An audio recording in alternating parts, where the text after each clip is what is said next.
Komisi Pemberantasan Korupsi atau KPK masih menyelidiki kasus dugaan korupsi kuota haji di Kementerian Agama. Hingga saat ini KPK belum menentukan tersangka dalam kasus korupsi kuota haji yang terjadi di tahun 2023 hingga 2024. Kami akan membahasnya bersama mantan penyidik KPK Yudi Purnomo. Terima kasih Mas Yudi sudah bergabung bersama Jopos TV.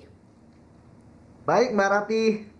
Ya, Mas Yudi, KPK sudah memeriksa sejumlah saksi dalam kasus korupsi kuota haji. Namun hingga saat ini KPK belum menentukan tersangka. Menurut Mas Yudi sendiri, apakah KPK menemui kendala dalam mengungkap kasus ini?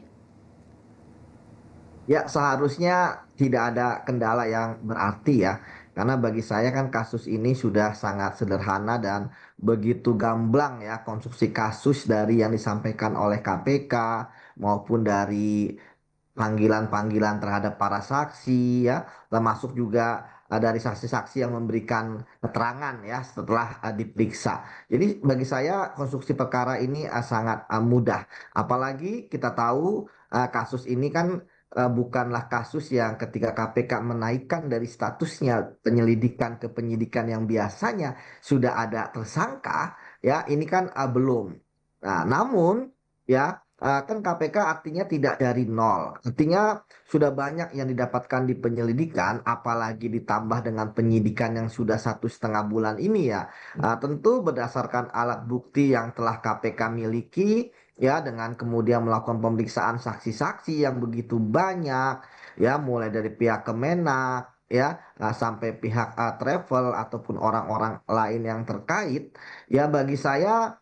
Ya, sudah tidak perlu menunggu lama bagi KPK untuk berani menetapkan ya siapa yang tersangkanya. Ya, artinya apakah KPK kemudian akan bermain dalam ranah makan bubur dulu ya strateginya dari pinggir dulu kemudian baru ke tengah ya, atau yang kedua ya langsung penggal leher naga ya, artinya langsung di puncak piramida ya terkait dengan perkara ini seperti itu. Karena bagi saya kan KPK kan hanya bisa menetapkan tersangka korupsi kalau dia adalah penyelenggara negara.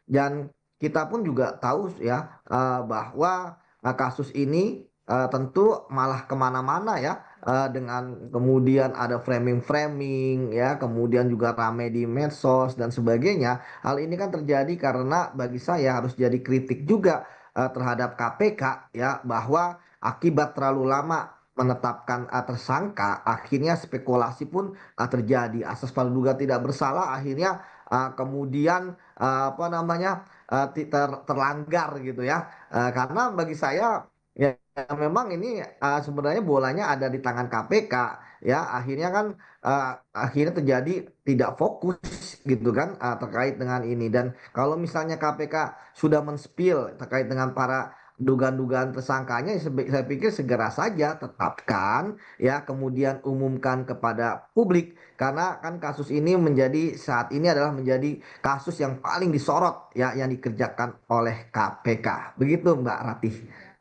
Dari pengalaman Mas Yudi sendiri dalam kasus-kasus yang pernah ditangani di KPK sebelumnya, biasanya kesulitan apa yang dihadapi ketika untuk menentukan seseorang menjadi tersangka dalam sebuah kasus, Mas? Ya, tentu kan misalnya alat buktinya itu tidak cukup. Nah, kemudian yang kedua saksi-saksi pada membantah ya. Kemudian yang ketiga tidak ditemukan aliran dana dan banyak lagi Mbak Ratih. Tapi bagi saya ya Mbak Ratih, kalau misalnya proses ini masih di penyelidikan, mungkin banyak alasan yang bisa lakukan gitu yang disampaikan ketika misalnya belum ada tersangka. Tetapi kan kasus ini kan sudah melewati proses penyelidikan, bahkan saat ini sudah proses penyidikan seperti itu Mbak Rati. Jadi harusnya tidak ada lagi tantangan ya, tidak ada lagi hambatan ya dalam penuntasan perkara ini, karena sampai saat ini kan yang ditunggu oleh KPK, ditunggu oleh masyarakat bukan sekedar lagi aliran dana ke siapa saja yang menikmati, tetapi yang ditunggu oleh masyarakat adalah siapa sih yang menjadi tersangka. Apakah kemudian akhirnya benar-benar tersangka yang dia adalah pelaku utamanya, atau kemudian hanya menjadi kambing hitam dan lain sebagainya, ya itu yang kemudian kita tunggu ya keberanian dari KPK. Saya pikir saat ini profesionalitas ya, kemudian ujian apa namanya, ujian untuk KPK ini sedang diuji saat ini terkait dengan penetapan tersangka kasus ini, karena masyarakat kan juga sedang fokus di kasus ini ya. Artinya kalau misalnya KPK terlalu lama, ya saya pikir ini tentu akan kontraproduktif bagi KPK, di mana kita tahu bahwa ya tadi saya katakan banyak sekali terjadi perdebatan-perdebatan tentang ini jadi tersangka kah, itu tidak kah, dan lain sebagainya. Jadi kembali lagi bahwa bola itu ada di tangan KPK. Ya, saya pikir penyidik ya ketika kemarin berani menaikkan status ini dari penyelidikan ke penyidikan, sebenarnya kan sudah ada uh, calon tersangkanya, yang kemudian saya pikir ketika mereka kemarin belum ada nama, belum berani mencantumkan nama, saya pikir itu hanya masalah teknis saja. Tetapi kemudian kan ini sudah hampir 1,5 bulan ya. Artinya kalau belum ada tersangkanya, bagi saya ini akan terasa agak janggal gitu ya. Dan saya pikir jangan-jangan sebenarnya bukan alat bukti yang kemudian tidak dimiliki KPK, tetapi keberanian untuk mengumumkan itu yang menurut saya yang tidak ataupun belum dimiliki oleh KPK. Begitu Mbak Rati. Ya, dalam kasus ini diduga ada keterlibatan mantan Menteri Agama Yakut Khalil Qaumas. Seperti apa menurut pandangan Anda sendiri? Ya memang ketika ada suatu kasus korupsi di kementerian, pasti sasaran tembaknya itu adalah ke menterinya ya. Tapi kan sekali lagi asas praduga tidak bersalah tetap dikedepankan ya. Tetapi ya tadi kalau kita lihat bagaimana KPK kemudian melakukan proses pengumpulan alat-alat bukti, barang bukti ya, termasuk kemudian memeriksa orang-orang yang selama ini dikenal dekat dengan Agus Yakut ya. Tentu kita berharap bahwa ya KPK menuntaskan kasus ini gitu ya. Apakah kemudian terlibat atau tidak terlibat ya, ditemukan alat bukti atau tidak ditemukan, ini yang harus menjadi perhatian KPK sebagai kepastian hukum gitu ya. Karena bagi saya ya, kalau kasus korupsi bagi saya kan, kalau misalnya ketika di KPK kalau memang sudah ada dua alat bukti yang cukup, ya jangan ragu gitu kan. Kan hukum itu kan ya, kita tidak melihat ya background, kita tidak melihat kedekatan misalnya dengan penguasa, kita tidak melihat bagaimana kedekatan dengan organisasi gitu kan. Yang penting kan adalah alat bukti yang kemudian nanti kan akan diuji di pengadilan. Jadi kita berharap bahwa KPK janganlah terlalu lama. Kalau terlalu lama, ya tentu ini akan, yang jadi kasihan adalah KPK. Saya juga tentu kan KPK kan dinakodai oleh 5 pimpinan KPK. 5 pimpinan KPK saya pikir harus komplek, harus solid, ya. Bagaimana menuntaskan kasus ini? Saya pikir saya masih belum mendengar misalnya intervensi dan sebagainya. Tetapi kalau memang terlalu lama, nanti persepsi adanya intervensi, ya persepsi bahwa kemudian KPK seperti menunda-nunda penetapan tersangka, dan akhirnya kan yang terjadi kan adalah drama-drama ya, dibandingkan dengan proses penegakan hukum. Begitu Mbak Ratih. Oke, kemudian juga di dalam kasus ini, dalam pengungkapan kasus ini, KPK juga memanggil staf PBNU dan Wasekjen GP Ansor. Kalau Mas Yudi melihat, apakah ada indikasi aliran dana yang mengalir ke PBNU atau GP Ansor?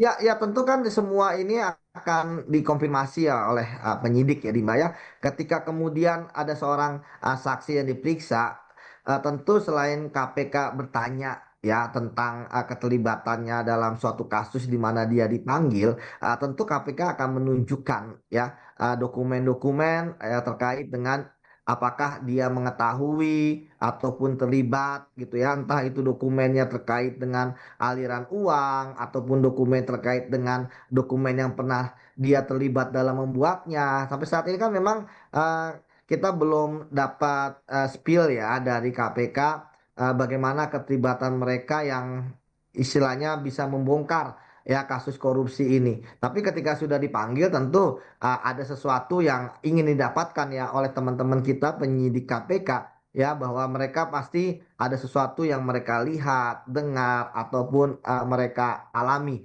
Makanya Mbak, dalam kasus jual beli kuota ini saya pikir ini sama seperti kasus-kasus suap menyuap lainnya, bahwa sebenarnya bukti itu bukan banyak di dokumen ya. Bukti itu adalah banyak di keterangan-keterangan saksi yang kemudian dirangkai oleh penyidik untuk membuat konstruksi yang utuh. Ya, kita tahu bahwa KPK sudah melakukan upaya pemeriksaan dari hulu ke hilir, dari proses bagaimana adanya kuota tambahan hingga kemudian para jamaah haji khusus yang berangkat ya, termasuk adanya dugaan jual beli kuota, bahkan pun juga sudah ada uang-uang yang disita oleh penyidik KPK.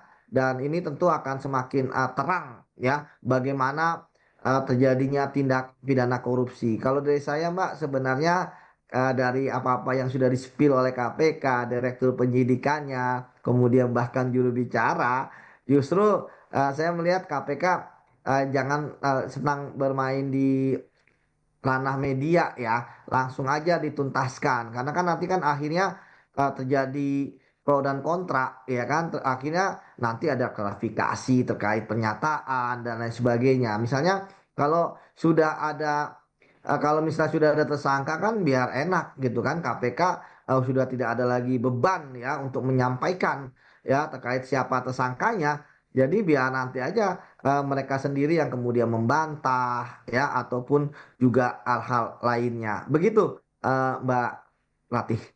Ya, terima kasih sudah bergabung bersama Jopos TV, mantan penyidik KPK Yudi Purnomo.